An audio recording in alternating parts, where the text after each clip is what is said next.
In this video, I'll guide you through how to share a Microsoft form so you can quickly collect responses from the people who need to see it. Whether you've created a survey, a quiz, or a simple feedback form, sharing it the right way makes all the difference in how smoothly everything goes. I'll walk you through each sharing option, explain when you might use it, and give you a few tips to avoid common mistakes. Let's start from the beginning. First, make sure you're signed into your Microsoft account and that you've already created the form you want to share. Once your form is ready, open Microsoft Forms in your browser and go to the form you want to send out.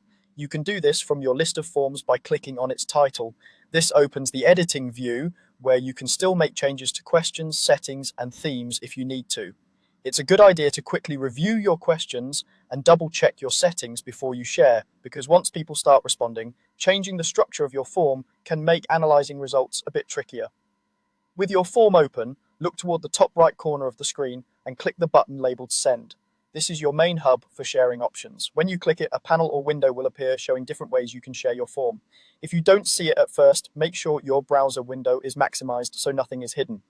Now you'll choose how you want to share the form. Microsoft Forms gives you a few options. Share via a link, a QR code, or email. Each one works best in slightly different situations. The link option is the most common and flexible method. This generates a web address that anyone with the right access can use to open your form. You might use this if you're posting the form in a chat, a document, an intranet page, or a learning platform.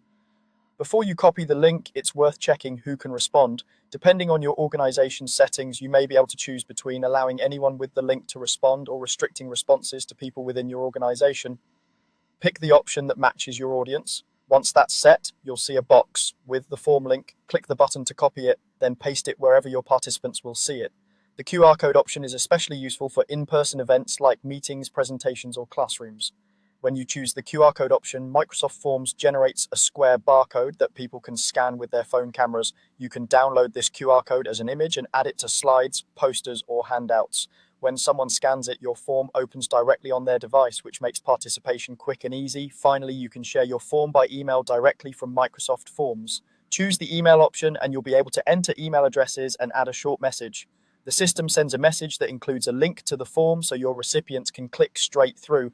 This is handy when you already know exactly who should respond, like a specific team, class, or group. Once you've chosen the method that works best for your situation, either copy the link, use the QR code, or send the email to your participants. After that, all that's left is to keep an eye on the responses as they come in and review your results in the Responses tab of your form.